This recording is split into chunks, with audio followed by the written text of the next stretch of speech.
हरे कृष्ण। आज का दिन यदि देखा जाए तो थोड़ा सा दुखद है हमारे लिए। यद्यपि भगवत गीता में भगवान बताया है, जातस्य ही ध्रुवं जन्म, जातस्य ही ध्रुवं मृत्यु, ध्रुवं जन्म मृतस्य च। जातस्य ही ध्रुवं मृत्यु, ध्रुवं जन्म मृतस्य च। जिनका जन्म होता है उनका मृत्यु अवश्यंभावी है, होना ही है। और जिनका जन्म हुआ उनका मृत्यु होगा ही, और जिनका मृत्यु हुआ उनका पुनः जन्म होगा। इसमें दुखी होने की कोई कारण नहीं है, भगवान बताते हैं अर्जुन को। हमें जानते हैं ये अवश्यंभावी है। जिनका जन्म हुआ है, जो आए हैं इस धरातल पे, किसी भी योनि में जन्म लेके आए हो, चाहे वो मनुष्य हो, पशु हो, कीट पतंग हो, वृक्ष हो, उनको मृत्यु होना ही है। इसको कोई टाल नहीं पाया आज तक। मृत्यु को किसी ने जय नहीं कर पाया। कोई भी साइंटिस्ट ऐसा दवाई नहीं बना पाया जिससे कि मृत्यु टल जाए, अमर हो जाए।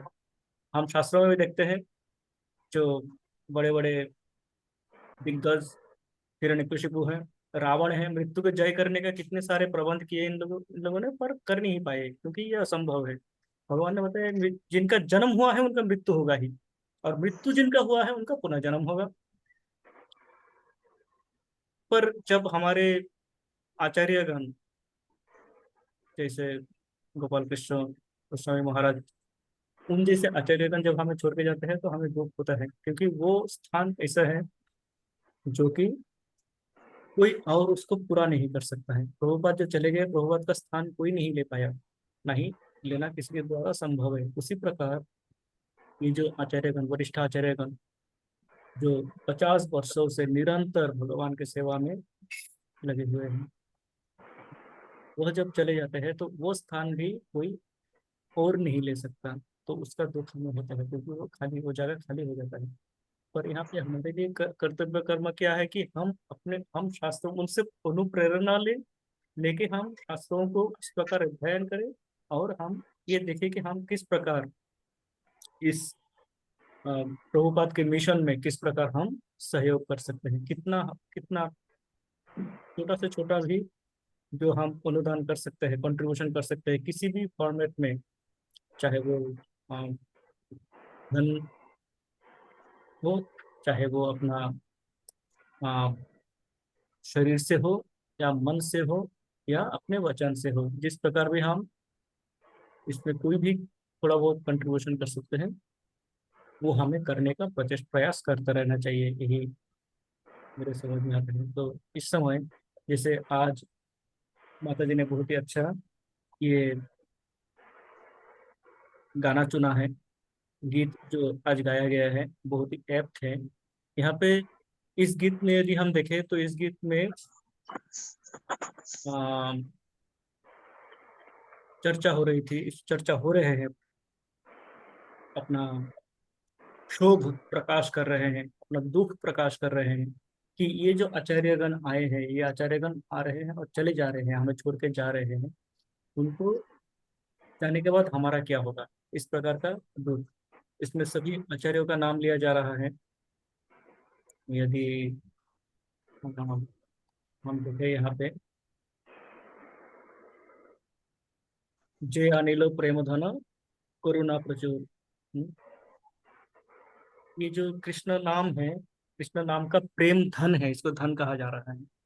कृष्ण नाम का प्रेम धन जिन्होंने लाया हमारे लिए, ये प्रेम धन इस जगत का नहीं है, ये ऐश्वर्य इस जगत का नहीं है, ये भगवान के जगत का है, भगवान के राज्य का है, गोलोक धाम का है। गोलोकेरो प्रेम धन, तो ये गोलोक का प्रेम धन जिन्होंने हमारे लिए लाया, वह सब धीरे धीरे चले जा रहे हैं।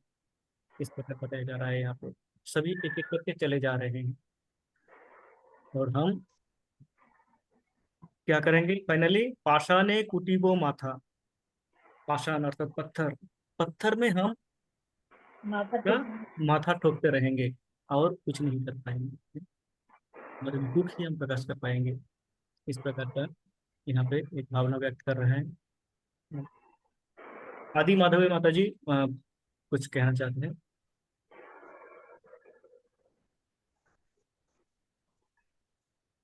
हरे कृष्ण। हरे कृष्ण प्रभु जी, दंडवत प्रणाम। जी, पावनी यशोदा माता जी और रुक्मिणी प्रभु जी, प्लीज म्यूट कर लीजिए। ओ हाँ, जो, अच्छा मैं सबको म्यूट कर देता हूँ एक बार।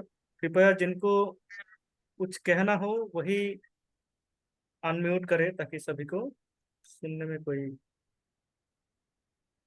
असुविधा ना हो। हरे कृष्ण, हरे कृष्ण। तो जिनको कभी भी कुछ कहना हो मुझे रोक के कह सकते हैं, कभी भी मुझे रोक सकते हैं।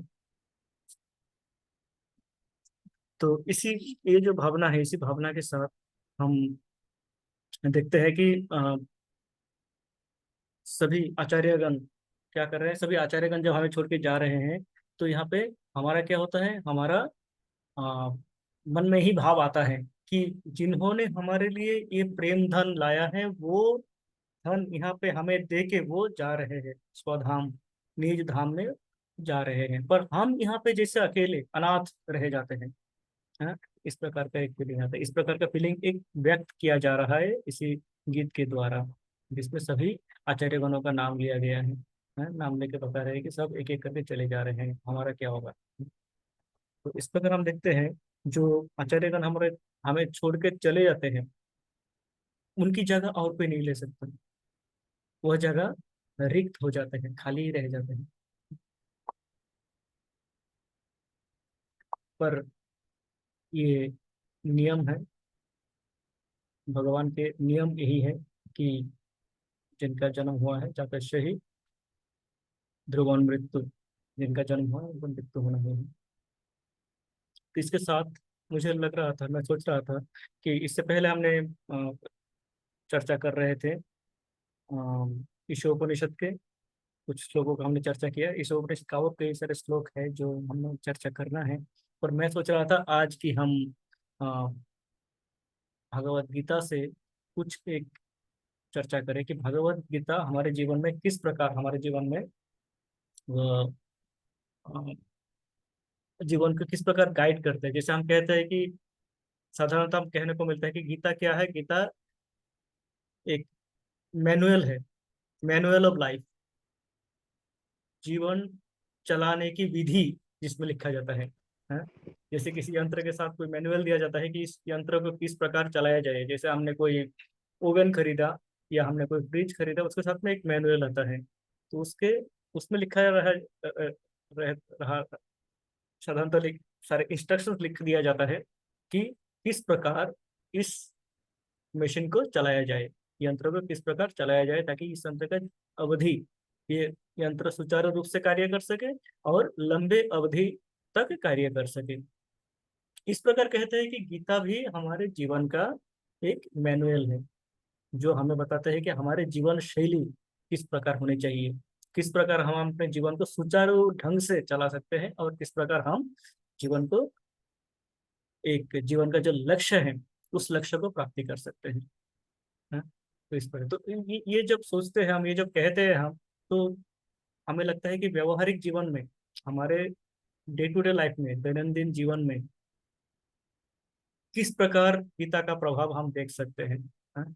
तो कई सारे हमने बातें किया था। आज एक टॉपिक पे चर्चा करते हैं, एक विषय पर, एक विषय को लेते हैं, विषय को लेकर चर्चा करते हैं, गीता किस प्रकार हमें रास्ता दिखाते हैं। हाँ?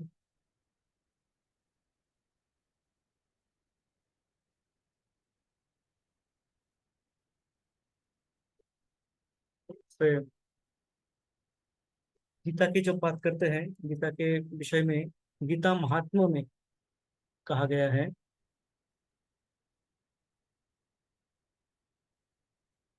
भगवद गीता किंचित थीता, गंगा जल लव कनिका पीता, सकृद एवं मुरारी समर्चा, क्रियते तस्य यमेन न चर्चा।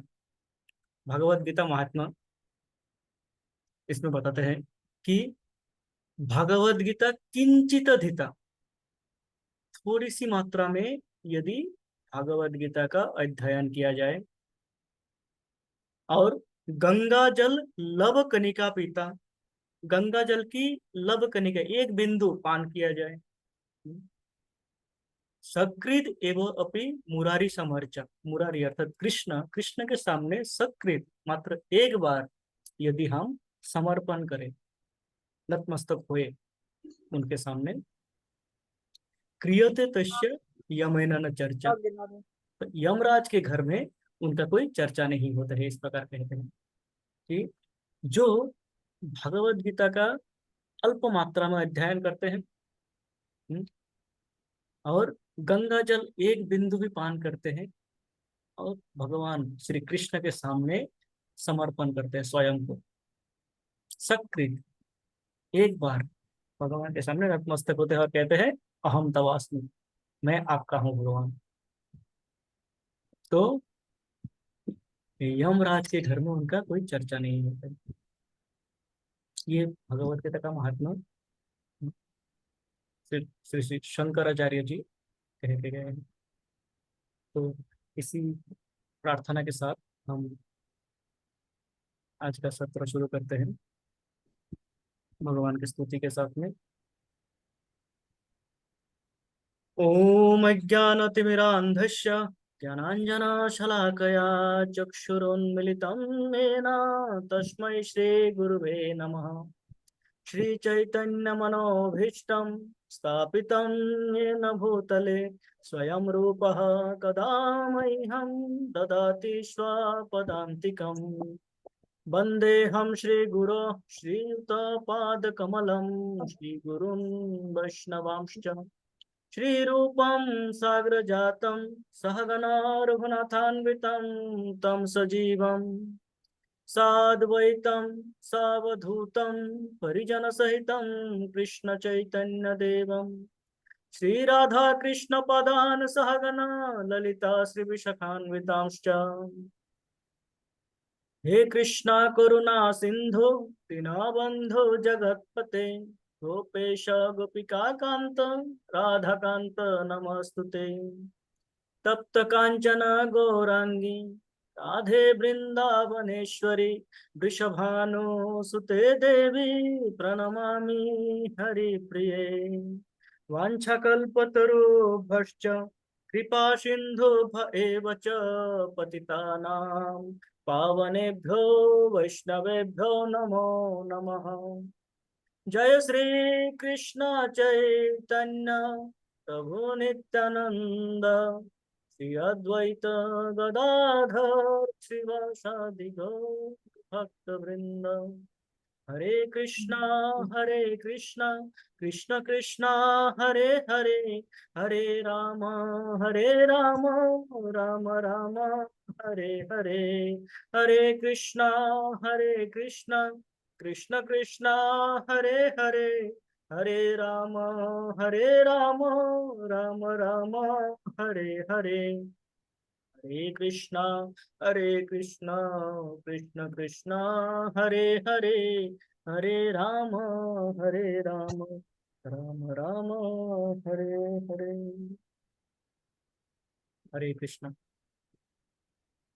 भगवत गीता के हम एक स्पेसिफिक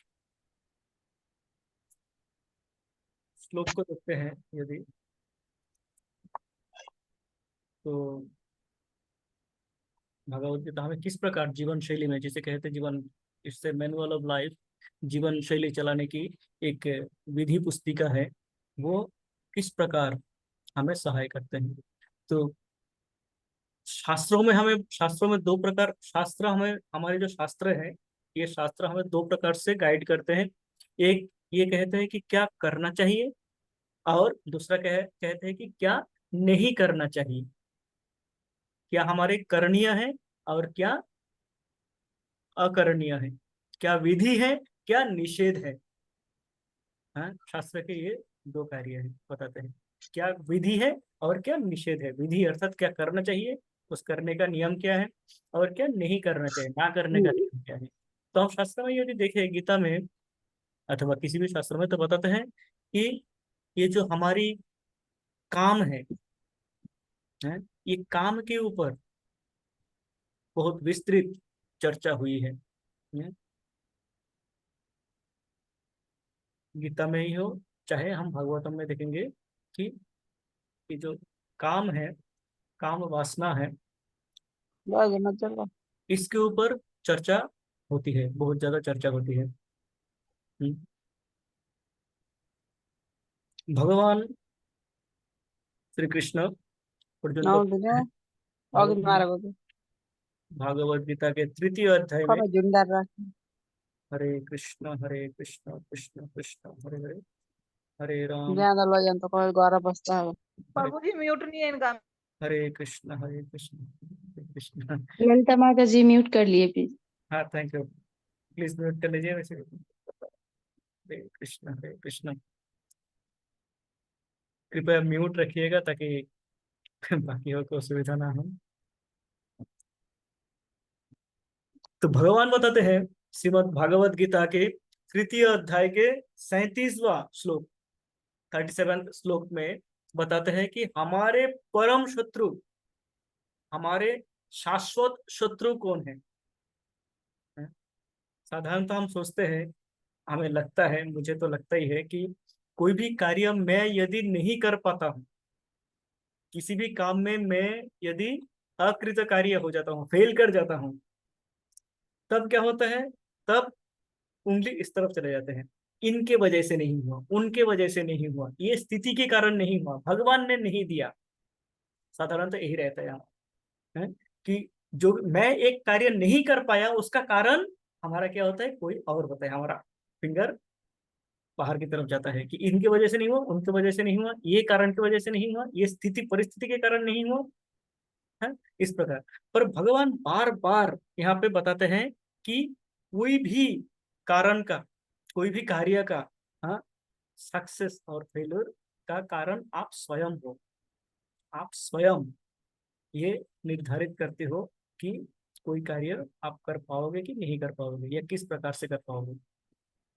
तो यहाँ पे अर्जुन प्रश्न करते हैं भगवान से कि भगवान, ये मनुष्य जानते हैं कि पाप कार्य का फल क्या है, पाप नहीं करना चाहिए, पाप क्या है ये जानता है, उसका फल भी जानता है करने से क्या होगा, तथापि मनुष्य पाप क्यों करते रहते हैं, बार बार बार बार पाप क्यों करते रहते, पाप कार्य क्यों करते हैं मनुष्य। तो उसका कारण क्या है?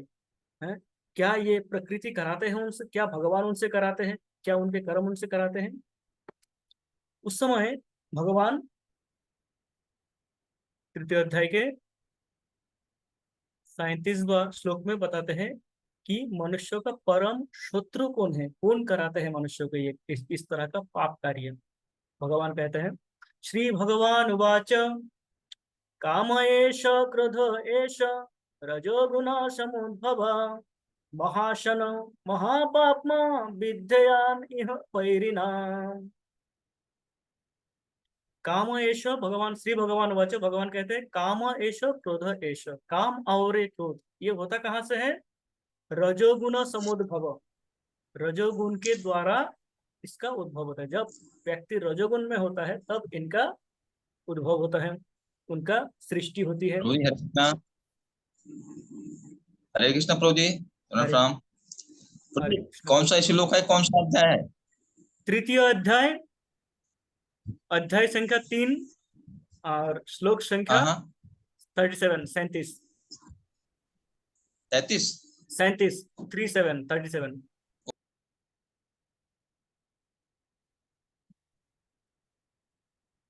मिल गया प्रभु? नहीं तो मैं यहाँ पे निकालता हूँ इसको। मिल गया मिल गया। मिल गया, ओके। हाँ हाँ, जिनके पास भगवत गीता है वो भी निकाल के देख सकते हैं। अध्याय 3 और श्लोक 37। हाँ, भगवान कहते हैं कि काम एष क्रोध एष, काम और क्रोध रजोगुण समुद्भव, रजोगुण से उद्भव होती है, उनका उनका जन्म होता है रजोगुण से।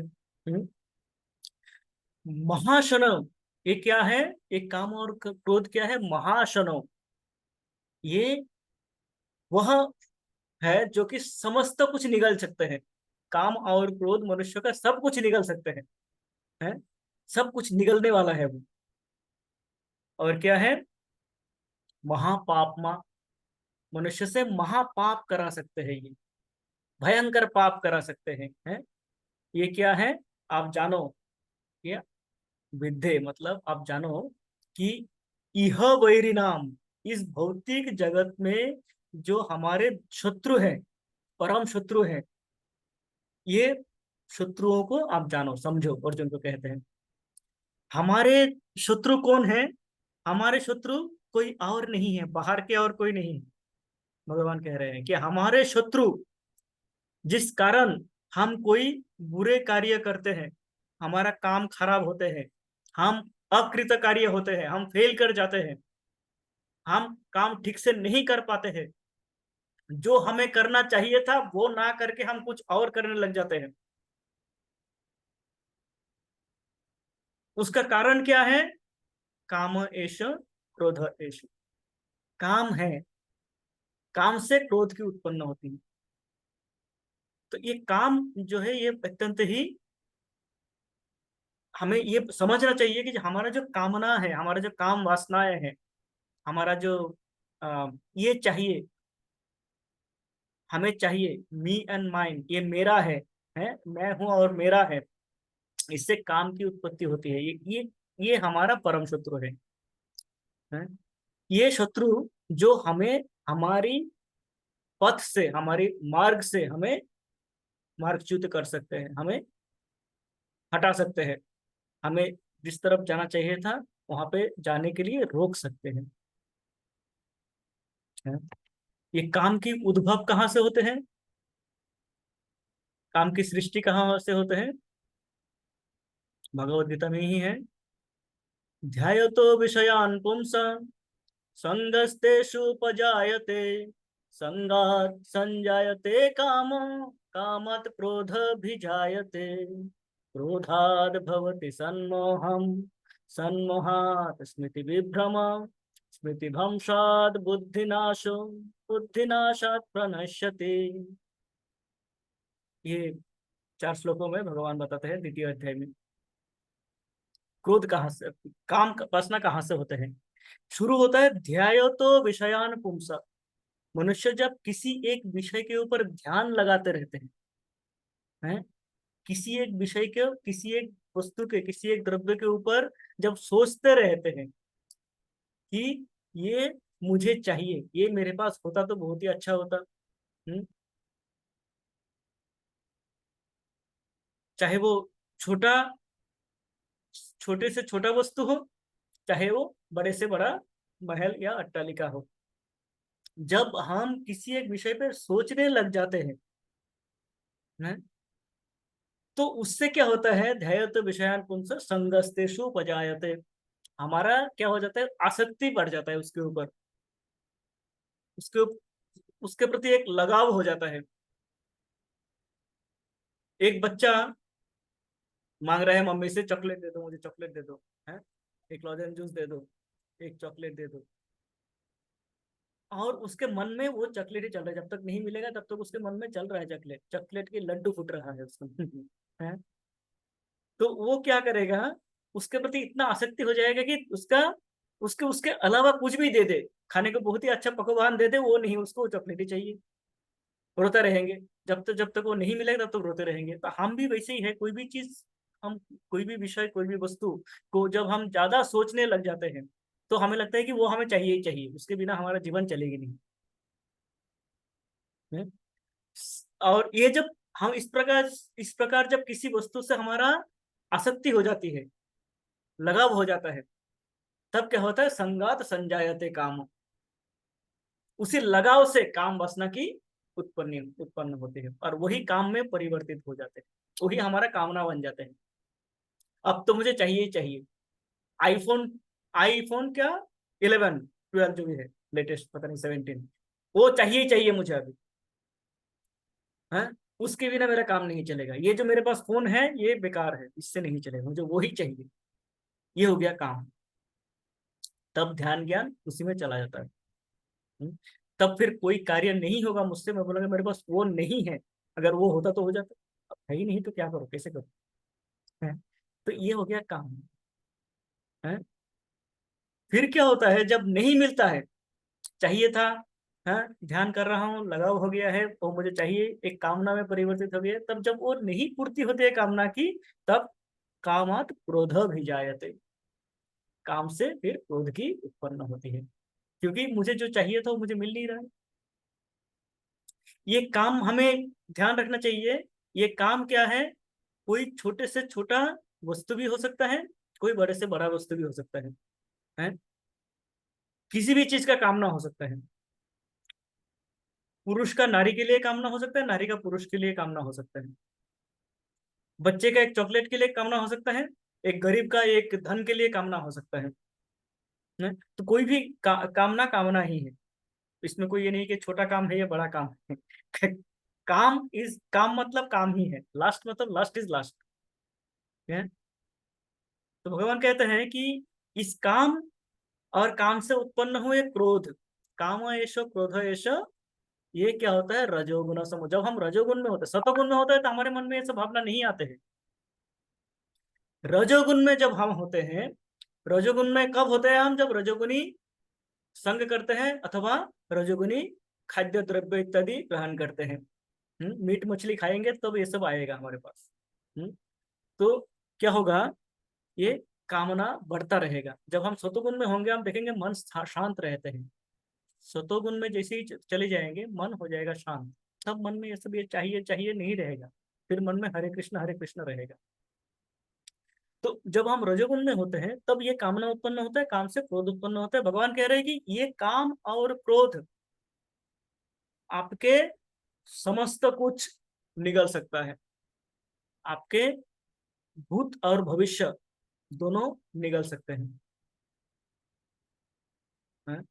और ये आपसे महापाप करवा सकते हैं। तो इनसे बच के रहना है। तो हमारा परम शत्रु हमने देखा कौन है? ये काम और क्रोध। उसके आगे गीता में आप देखेंगे 18 अध्याय, गीता के अंतिम में भगवान पुनः उसका स्मरण दिलाते हैं अर्जुन को कि सारे हो गया। तृतीय अध्याय में आपने कुछ बताया था आपको मैंने, आप अर्जुन तो नहीं भूलेगा पर हम भूल सकते हैं।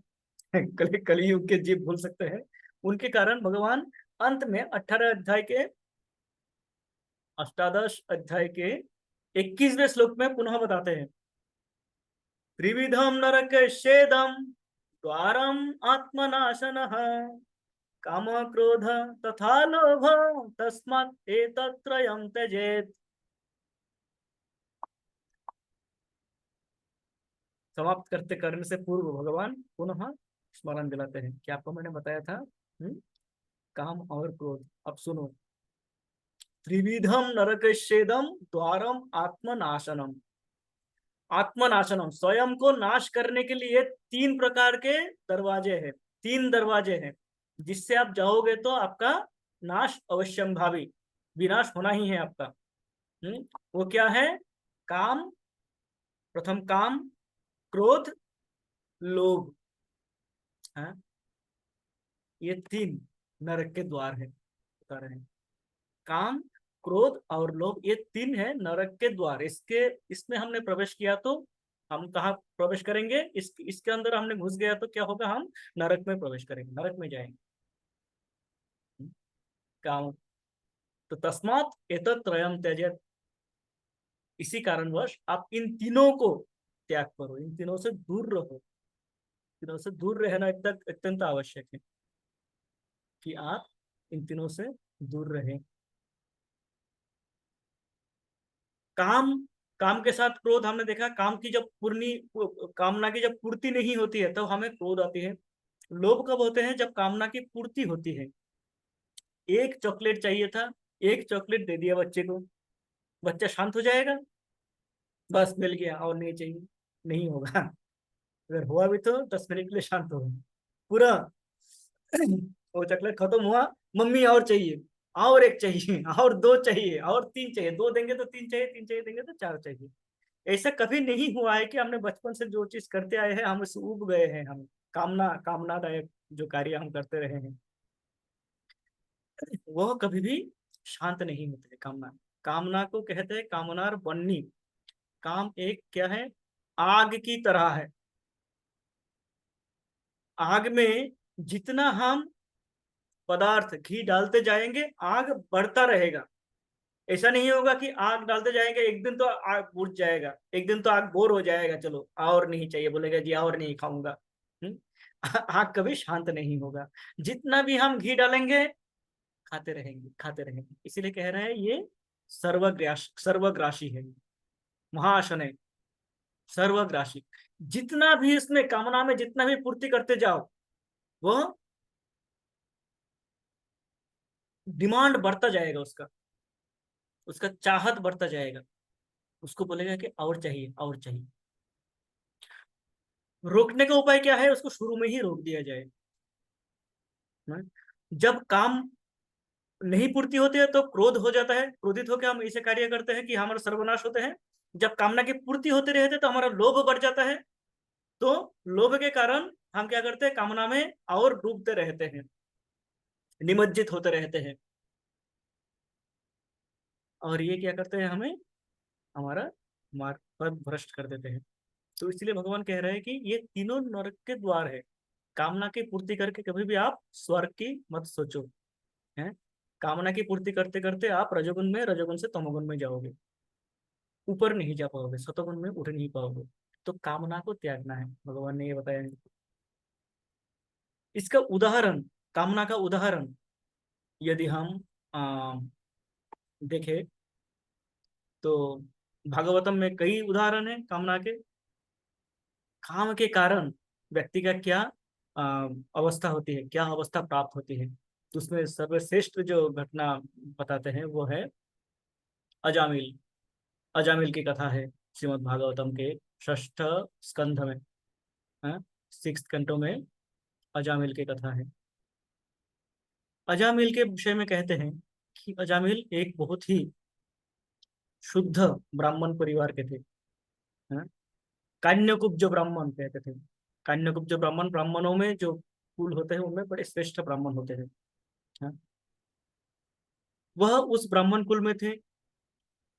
उनका शिक्षा दीक्षा समस्त कुछ बहुत ही अच्छे ढंग से हुआ था। जो शिक्षा उनको मिलना चाहिए था वो शिक्षा उनको मिली, और उन शिक्षा का उनका पालन भी करते थे वो।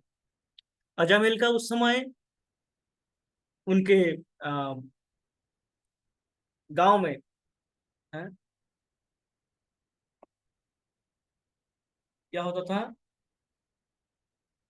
जो भी आ, जैसे अच्छे लोगों का हम बोलते हैं, कोई हमारे आसपास में कोई अच्छे लोग होते हैं, हम उनका उदाहरण देते हैं कि उनके जैसा बनो। ये देखो, उनको देखो कितने अच्छे व्यक्ति है। तो उस प्रकार इनका मिसाल दिया जाता था। उनका, अजामिल का नाम लेना भी लोग सोचते थे कि उनका नाम लेने से भी हम पवित्र हो जाएंगे। इतने पवित्र, इतने शुद्ध ब्राह्मण थे, ब्राह्मण बालक थे, हैं, अजामिल।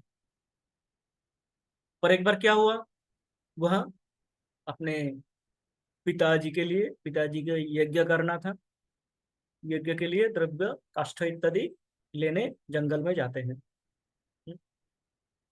जंगल में जाते हैं, जाके वहां पे देखते हैं कि वो कोई जो आदिवासी, जंगल के जो आदिवासी लोग हैं वह मदिरा पान कर रहे हैं और बड़े ही आनंद में हैं, आनंद कर रहे हैं।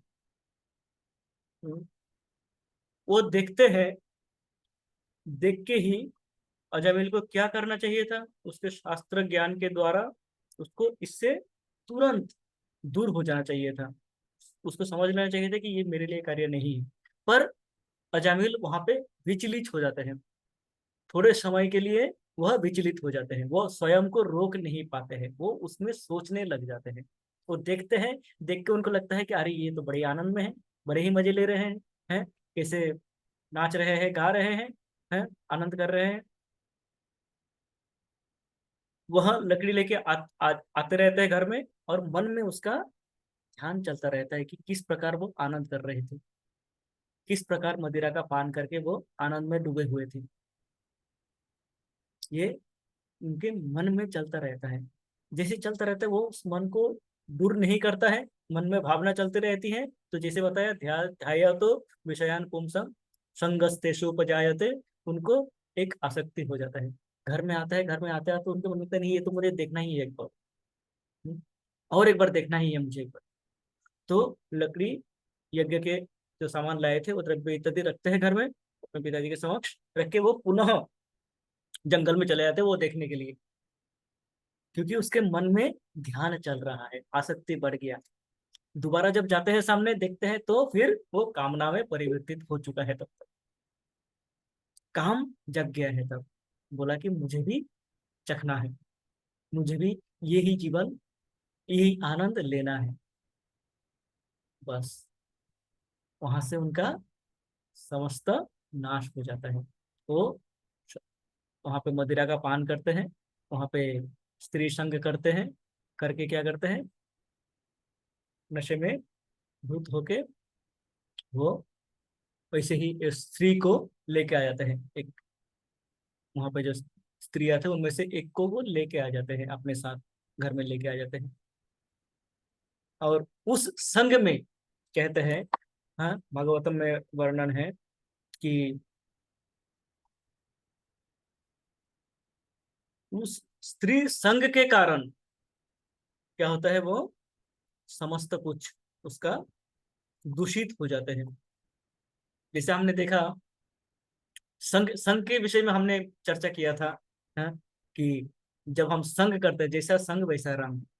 तो ये भी एक उदाहरण है कि अजामिल ने संग चुना, जब तक वो अपने परिवार के संग थे, परिवार का संग किया, अपने पिताश्री का संग किया, तब धर्म के रास्ते पे चल रहे थे वो। जैसे ही उसने उस नष्ट स्त्री को लेके आए अपने साथ, उसका संग परिवर्तन हो गया और वो भी परिवर्तन हो गए। और उसके कारण क्या हुआ, वो धीरे धीरे, जिस अजामिल का नाम लेना पवित्र समझा जाता था, गांव में क्या होता था, कन्याकुब्ज गांव में कोई नाम लेता था अजामिल का, तो अजामिल का नाम लेना भगवान के नाम लेने के बराबर मानते थे, हैं? उस अजामिल का ऐसा परिवर्तन हुआ कि अजामिल का कोई नाम लेना तो दूर, उसका कोई देख लिया, उसका किसी का दर्शन हो गया सुबह सुबह, वो सोचते थे कि मेरा दिन आज व्यर्थ चला गया। हाँ, उसका भावना भी कोई मन में नहीं लाना चाहते थे। इस प्रकार कारण क्या किया उसने, वो सारे कार्य, मदिरा का पान करना है, लोगों को मारना, लोगों से छीनताई करना, लोगों से छीनना, पैसा छीन के अपना जो नशा है उसका पूर्ति करना, ये उसका कार्य था। किसी को भी मारते थे, अपने पिता माता को मार के घर से भगा देते हैं वो, और उस स्त्री के साथ वहां पे रहने लग जाते हैं। 10 बच्चे होते हैं उसके, हैं? उसके आसपास में, उसके घर के आसपास में कोई नहीं आते थे, जो भी घर थे सब चले जाते हैं वहां से। इस प्रकार उसका परिवर्तन हो जाता है। कारण क्या था, काम। काम के कारण क्या हुआ, वो काम को रोक नहीं पाया, जब वो अपने कामना को रोक नहीं पाया, ना रोक पाने के कारण क्या होता है, वो इस प्रकार पतित हो जाते हैं कि वो उस वो पाप पुण्य का भावना ही उसके मन से दूर हो जाता है। ये सोच पाना कि ये पाप कार्य है, ये पुण्य कार्य है, ये सोचने का बुद्धि पूर्णतः विलुप्त हो जाते हैं उसके बुद्धि से, उसके माथा से। तो सोच नहीं पाते हैं कि कौन सा शुद्ध है, कौन सा ठीक है, कौन सा बुरा है। तो इस प्रकार क्या होता है, उसका जीवन चलता रहता है, एकदम पाप कार्य में, पंख में डूब जाते हैं। तो भगवान इसलिए कहते हैं कि ये महाशनय, ये आपके समस्त पुण्यों को निगल जाएगा। अर्जुन को कहते हैं कि ये महाशनय है, काम एष क्रोध एष रजोगुण समुद्भव है, महाशनय, ये समस्त पुण्य कार्यों को, आपके समस्त जो आपने जमा किया था, है, जमा पूंजी को क्या करेंगे, निगल जाएंगे, ये समस्त निगल जाएंगे। जैसे शेर के सामने एक हिरण आ जाए तो क्या करेगा, वो पूरे हिरण को वो खा जाएगा, है? उस प्रकार ये महाशनय, एक काम, हमारा समस्त पुण्य, समस्त संचित पुण्य को क्या करेंगे, निगल जाएंगे, निगल के हमें क्या करेंगे, एकदम महापाप में, एकदम पाप में, पंकिल पंख में डुबा देंगे हम, है? जहां से हम निकलना भी है, ये विचार भी हमारे हमारे मन से दूर चला जाएगा कि हमें निकलना भी है यहाँ से। है? तो उसके उससे बचने का उपाय क्या है, क्या करें, बचे कैसे? है? तो सुखदेव गोस्वामी बताते हैं कि केवल मात्र भगवान के भक्ति, उसी स्कंद के, षष्ठ स्कंद के प्रथम अध्याय के 15वां श्लोक 6:1-15, उसमें बताते हैं केचिन केवलया भक्त्या वासुदेव परायणः अघम धुन्वन्ति कार्ष्णेन निहारम इव भास्करः। केचिन केवलया भक्त्या, है कृष्ण के, वासुदेव परायण, वासुदेव अर्थात कृष्ण, कृष्ण के केवल्य भक्त हैं, अनन्य भक्त, हमारे अनन्य भक्त प्रभु हैं। कृष्ण के प्रति अनन्य भक्ति, अर्थात अनन्य भक्ति क्या है, कोई और है ये भावना मन से पूर्णतः दूर करके एकमात्र कृष्ण ही है और कोई नहीं है, ये है अनन्य भक्ति। अन्य कोई अन्य नहीं है, मात्र कृष्ण है। इस अनन्य भक्त, कैवल्य भक्त, इस भक्ति से क्या होगा, अघम धुन्वंती कृष्णेन, समस्त जो अघम है, पाप है, ये सारे पाप धुल सकते हैं एकमात्र यदि हम केवला भक्ति करें। एवं कृष्ण के भगवान वासुदेव परायण, एक भगवान श्री कृष्ण के प्रति यदि हम भक्ति करें, किस भाव से, अनन्य भाव से। हम ये नहीं सोचे कि ये भी भगवान है, ये भी देवता है, ये भी देवी है, इनका भी पूजा करते हैं, उनका भी पूजा करते हैं, कोई ना कोई तो बचा ही लेगा। केवला भक्ति है एकमात्र कृष्ण को, स्वयं कृष्ण को, स्वयं को कृष्ण को समर्पण कर देना कि भगवान मैं आपका हूं, आप मेरे हो, आपके सिवाय मेरे पास और कोई नहीं है। इस भाव से जब हम भगवान की भक्ति करते हैं तब क्या होते हैं, अघम समस्त पाप धुनवंती, धुल जाते हैं। किस प्रकार धुल जाते हैं, उसका उपमा भी देते हैं यहाँ पे, किस प्रकार धुल जाते हैं, निहारम इव भास्कर है। जैसे ही सर्दियों में हम देखते हैं कोहरा छा जाता है, कोहरा छाया होता है, छाया रहता है, जैसे भी सूर्य उदय होते हैं, सूर्य उदय होने के साथ साथ कोहरा छट जाता है धीरे धीरे, है सारे कोहरा छट जाते हैं और दिन परिष्कार हो जाते हैं।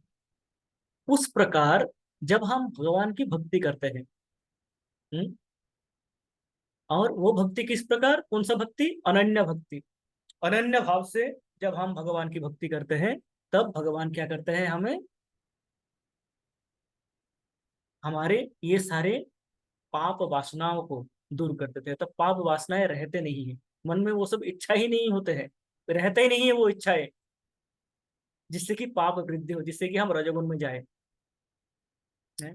भगवान स्वयं भी कहते हैं गीता में, सर्वधर्मान परित्यज्य माम एकम शरणम व्रज, सर्वधर्मान परित्यज्य, सारे धर्मों को छोड़ो, जितने धर्म कर्म के आप सोच रहे हो, सारे कार्य कर रहे हो, सबको छोड़ दो। माम एकम शरणम व्रज, मेरे एकमात्र मेरे शरण में आ जाओ। हाँ, कृष्ण ही का शरणम, मेरे शरण में आ जाओ। क्या होगा, अहम त्वं सर्व पापेभ्यो मोक्षयिष्यामि, मैं आपको सारे पापों से मुक्ति दिलाऊंगा। मां शुच, गारंटी दे रहा हूं, चिंता करने की कोई आवश्यकता नहीं, गारंटी दे रहे भगवान। करना क्या होगा, माम एकम शरणम व्रज, भगवान कह रहे कि मेरे शरण में आओ, एकमात्र मेरे शरण में आओ। आप इधर उधर भागते रहते हो, मैं आपको राह दिखाना चाहता हूं पर आप देखते नहीं हो, आपका दृष्टि इधर उधर रहते हैं। आप जब मेरे शरण में आओगे तब तो मैं दिखाऊंगा रास्ता, उस रास्ते पे आप चल पाओगे। तो एकमात्र मेरे शरण में आओ, है तब आपको मुक्ति मिलेगी, उसकी गारंटी मेरी। कोई चिंता करने की कोई आवश्यकता नहीं है, महासूचन, चिंता करने की कोई आवश्यकता नहीं, रास्ता मेरे पास है। तो ये अत्यंत आवश्यक है कि हम काम वासनाओं से बचें। बचने का उपाय क्या है, भगवान के केवला भक्ति, भगवान के शरण लेना। अब भगवान के शरण लेने के लिए मन को स्थिर करना होगा, मन को भगवान पे लगाना होगा, है? सारे पापों का जड़ है मन, हमारे मन ही हमें ये सब करवाते हैं। ये काम क्रोध सारे कहाँ होता है? मन में उत्पन्न होते हैं। लोभ काम क्रोध ये सब कहाँ उत्पन्न होता है? मन में होता है। मन इन सबको उत्पन्न करता है, इन सब में आग लगाते हैं और इनको बढ़ाते हैं। तो मन को कंट्रोल करना होगा। मन को कंट्रोल कैसे करें, इस विषय में हमने एक ग्रंथ पढ़ा था, रघुनाथ दास गोस्वामी जी के रचित हमने एक ग्रंथ पढ़ा था, मानव शिक्षा। मानव शिक्षा में कहते हैं कि मन को कैसे कंट्रोल करेंगे। प्रथम जो श्लोक है उसका मानव शिक्षा के हमें स्मरण होगा सभी को। गुरो गोष्ठे गोष्ठालये सुसुजने भूसुरगणे स्वमन्त्रे श्रीनाम्नि नवयुवा द्वन्द्वशरणे सदा दम्भं हित्वा गुरुरतिम् अपूर्वमतितरा हये शान्तर्भ्रातश्चाटुभिर्याचे धृतपद। रघुनाथ दास गोस्वामी अपने मन को स्तुति कर रहे हैं, मन को कह रहा है, भाई मैं तुम्हारा पांव पकड़ रहा हूँ, धृतपद, शांत हो जाओ। ओए शांतर भ्रातस, हे भाई तुम शांत हो जाओ। धृतपद, मैं तुम्हारा पांव पकड़ता हूँ। और क्या करो?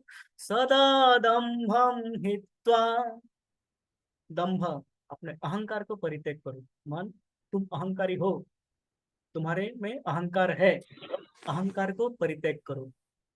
और क्या करो?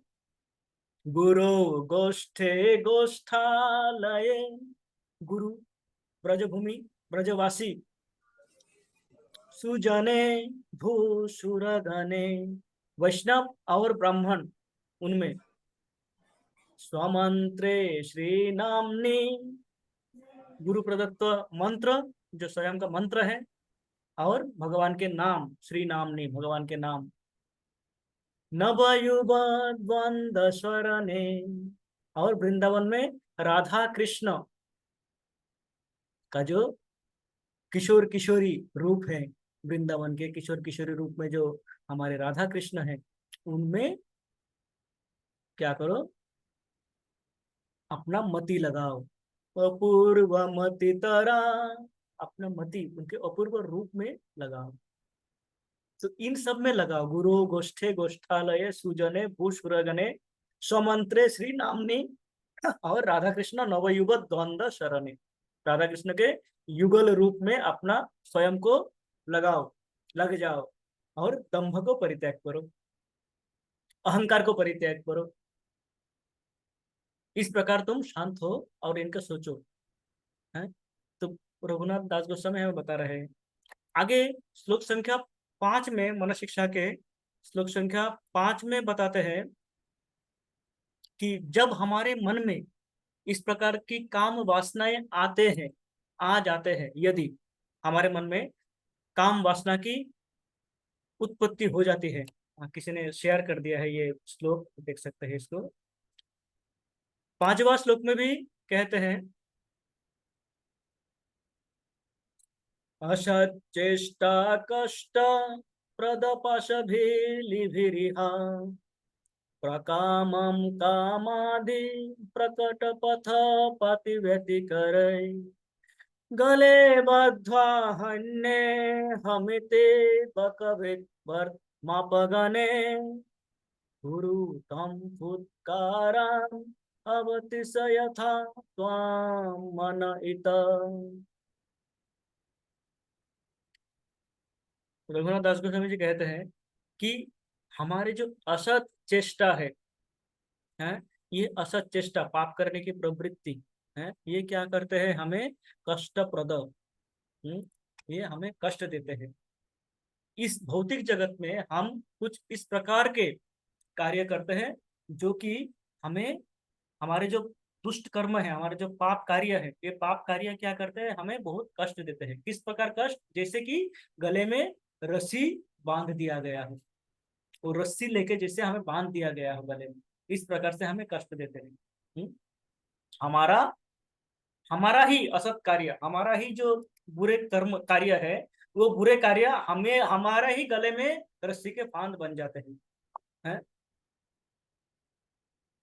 वो क्या है? प्रकामम, कामादि, जो हमारे काम वासना है, उस कष्ट, वो असत चेष्टा कौन सा है? काम, काम वासना स्पेसिफिक कर रहे हैं रघुनाथ दास गोस्वामी जी कि हमारी जो कामनाएं हैं, काम वासनाएं हैं, ये हमारी दुख के कारण बनते हैं, जो कि हमारे गले के फांसी के फंदा बन जाते हैं।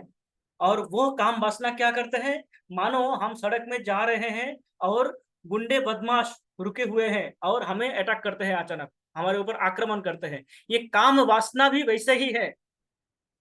हम जैसे जा रहे हैं सड़क पे, अकेले जा रहे हैं और कुछ गुंडे हमें आक्रमण कर देते हैं अचानक, हम निहत्था है, तो हम क्या करेंगे? है उस प्रकार ये काम भी उसी उसी प्रकार मानो, जब ये काम वासना मन में आते हैं, आप मानो कि जैसे आपके ऊपर आक्रमण हुए हो। जब आक्रमण होता है तब क्या करते हो? चिल्लाते हो, बचाओ बचाओ। है रघुनाथ दास गोस्वामी कह रहा है कि चिल्लाओ। किस प्रकार चिल्लाओ? बोलो कि बकविद वर्त मापगने, जैसे कृष्ण के जैसे बकासुर को वध किया था, कबीर कृष्ण ने जैसे जिस प्रकार बकासुर को वध किया था, है, और उन्हीं के अनुयायी, उनके जो शिष्यगण हैं, कृष्ण के अनुयायी हैं, है, कृष्ण के फॉलोअर्स है, उनको बुलाओ आप, जो कृष्ण के इस दिखाए हुए रास्ते से चलते हो, उनको बुलाओ, उनको चिल्ला के बुलाओ, है कि हे रूप गोस्वामी, हे सनातन गोस्वामी, ये काम वासना मेरे गले में फंदा डाल के खड़े हैं, मैं बच नहीं पा रहा हूं, मैं निकल नहीं पा रहा हूं, मैं इस काम से उभर नहीं पा रहा हूं। कोई मेरी रक्षा करे। इस प्रकार चिल्लाओ, कह रहा है गुरु तम फुत्करान, आप चिल्ला के बुलाओ उनको, उनको उनको उनको पुकारो। यदि आप उनको पुकारोगे तो वह अवति, वो आएंगे, अवश्य ही आएंगे और आपको बचाएंगे, उनको रक्षा करेंगे। मेरे मन में एक भावना आ रही है, जो कि मैं जानता हूं ठीक नहीं है। ये भावना मुझे तत्क्षणात समझना चाहिए कि जो भावना मैं जान रहा हूं कि ये ठीक भावना नहीं है, काम भावना है, उससे मैं बच नहीं पा रहा हूं, मैं निकल नहीं पा रहा हूं उससे। मैं क्या करूंगा? रघुनाथ दास गोस्वामी जी कह रहा है, चिल्ला के बुलाओ आप उन भगवान के भक्तों को, जो आपको सही मार्गदर्शन कर सकते हैं। वर्त मापगने, जो वर्तम दिखाते हैं, वर्तम प्रदर्शक गुरु है। इस प्रकार आप इनको पुकारो, उनको इस प्रकार पुकारो। किस प्रकार? जैसे गले बंधवा हन्ने, जैसे मुझे गले में रस्सी का फंदा डाल के मुझे मार रहे हैं, मुझे बचाओ, मैं मर रहा हूं। ये गुंडे, ये काम वासना, क्रोध, लोभ, ये क्या कर रहे हैं? मेरे गले में फंदा डाल के मुझे मार रहे हैं, मुझे बचाओ। तो इस प्रकार यदि हम हमारे आचार्यों का शरण लेते हैं, उनको पुकारते हैं, उनको बुलाते हैं, तो वह अवश्य आएंगे और हमारी रक्षा करेंगे, और ये कार्य करते हैं, वे करते हैं कार्य। जब मन में इस प्रकार भावना की उदय होती है, यदि हम उनकी शरण ले, उनको चिल्ला के, इसलिए बार बार बोला जाता है कि चिल्ला के, फुत्कारान, चिल्ला के बुलाना है, आओ मुझे बचाओ, और वो आते हैं। रघुनाथ दास गोस्वामी जी कह रहे हैं अवति, वो आएंगे, अवश्य ही आएंगे और आपकी रक्षा करेंगे। तो इस प्रकार हम काम की भावना के, हम ध्यायतों के पर्याय में जाए ही ना, उससे पहले ही स्वयं को बचा ले, ध्यान में जाए ही ना कि ये बड़ा ही अच्छा चीज है, उसको उसको होता तो कैसा होता, ये होता तो कैसा होता है, मेरे पास 21 इंच टीवी है, 40 इंच टीवी आ जाएगा तो बड़ा ही अच्छा होगा। ये जो भावना है, ये काम है। मेरे पास जो है उससे संतुष्ट ना हो कि मुझे और कुछ चाहिए, वही कामना है। ये भाव आते ही इस प्रकार हमें रघुनाथ दास गोस्वामी जी का स्मरण करना चाहिए, मना शिक्षा का स्मरण करना चाहिए, और हमें कहना चाहिए कि हमें हमारे जो आचार्यगण हैं उनको चिल्ला के बुलाना चाहिए कि मुझे बचाओ, मुझे बचाओ, मैं बच नहीं पा रहा हूँ, मुझे मार रहे हैं, मेरे गले में फंदा है, मैं अभी प्राण निकल जाएगी, आप जाके बचाओ। और ये ध्रुव सत्य है कि वो आते हैं, वो बचाते हैं, आपको उस काम से निकालते हैं। इस प्रकार हम देखते हैं कि भगवत गीता, भगवान हमें भगवत गीता में किस प्रकार बताते हैं कि हमें हमारी ये जो जीवन शैली है, हम जब पथ भ्रष्ट हो सकते हैं या होने के कगार पे है, हम कैसे स्वयं को बचा सकते हैं, और उसके साथ साथ बाकी शास्त्र, हमारे आचार्यगण हमें रास्ता दिखाते हैं, हमें किस प्रकार इससे बचना चाहिए। हमने उदाहरण स्वरूप देखा कि कैसे अजामिल जो कि एक अच्छे ब्राह्मण थे, वो काम के कारण पतित हो गए, पर भगवान के शुद्ध भक्ति करके, कैवल्य भक्ति करके पुनः वो उससे परित्राण पाते हैं और भगवान के धाम में लौट जाते हैं। तो कहते हैं कि उपाय क्या है, एकमात्र भगवान के केवला भक्ति, और मन जब इसे विचलित होने लगे, उसी समय हम क्या करें, आचार्यगणों का आश्रय ले, आचार्यगणों को बुलाए, आचार्यगणों को उनके शरण लेके उनको बुलाए कि हमें यहाँ पे इस पाप से रक्षा करो, इस प्रकार हमारी मार्गदर्शन होते हैं। हरे कृष्ण। तो ये कुछ जो कुछ भावना, क्योंकि मेरे मन में काम को लेके मैं जब देखता हूँ ना, काम वासना के ऊपर कई सारे कथा होते हैं, कई सारे आलोचना होते हैं, और मुझे भी लगता है कि मैं बहुत ही कामी व्यक्ति हूँ, मुझे भी ये चाहिए वो चाहिए वाली भावना है, तो मैं इसको लेके थोड़ा सा चर्चा करने का, इसको लेके थोड़ा सा देखने का प्रयास करता हूँ गीता में। तो ये श्लोक मुझे जब मिला, तब मुझे लगा कि इसके ऊपर चर्चा किया जा सकता है, स्वयं के स्वयं को धोने के लिए, ये जो अधम है, ये जो पाप है, उससे स्वयं को धुनवंती धनन के धोने के लिए, और इसलिए इसका चर्चा किया। उसमें हो सकता है त्रुटियां हो, उसके प्रेजेंटेशन में त्रुटियां हो सकते हैं, उसके लिए क्षमा करें मुझे, और मुझे आशीर्वाद करें कि मैं इन इनसे उभर पाऊं और अपने जो ये काम क्रोध लोभ रूपी शत्रु है उनसे भी बच पाए। हाँ, इसी प्रार्थना के साथ करते हैं। वांछा प्रभु जी बहुत अच्छा कल्पतरुभ्यश्च रहा। कृपा सिन्धुभ्य एव च पतितानां पावनेभ्यो वैष्णवेभ्यो नमो नमः। समस्त भक्तवृंद की जय। श्रीला प्रभुपाद की जय। गौतमानंदे हरि हरि। हरे कृष्ण। हरे कृष्ण। किसी को कुछ यदि टीका टिप्पणी ऐड करना हो तो जी, कृपया। बहुत अच्छा हो गया। बहुत जी प्रभु जी। अनन्य भक्त प्रभु जी। हरे कृष्णा प्रभु जी, दंडवत प्रणाम। प्रभु जी बहुत अच्छा सेशन था आपका, जो है मन शिक्षा जो है प्रभु जी थोड़ा सा भूल सा रहे थे, आपने थोड़ा सा इतना जगा दिया है कि उसको सारे के सारे श्लोक जो है एक बार पढ़ने हैं प्रभु। हरे कृष्णा। हमारे जितने भी आचार्यगण हमारे जो ग्रंथ दिए हैं, बड़े ही अद्भुत ग्रंथ है। इसके ऊपर जितने हम घुसते चले जाए, जितने उसके ऊपर घुसते चले जाए, उतना उसके अंदर हम जा सकते हैं, निमज्जित हो सकते हैं उन ग्रंथों में। हैं ये, जैसे अभी हम अध्ययन कर रहे हैं इनका मुकुंदमाला स्तोत्र, इनका भी एक एक प्रार्थना में इतनी गंभीरता है। जैसे हम चर्चा कर ही रहे हैं, एक एक एक ही प्रार्थना को हम पिछले 4-5 दिनों से, सत्रों से चर्चा कर रहे हैं। तो ये बहुत ही क्या कहते हैं उसको, एक तो ये हमें आनंद देते हैं, दूसरा ये हमें मार्गदर्शन करते हैं कि हमें क्या करना चाहिए, और ये हमें समय समय पे रिवाइज करते रहना चाहिए। हरे कृष्ण। हरे कृष्ण। और और कोई कुछ ऐड करना चाहते हैं? नहीं तो सभी को धन्यवाद, सभी ने ध्यानपूर्वक सुना, इसलिए हरे कृष्ण। आज यहीं पे समाप्त करते हैं सत्र को।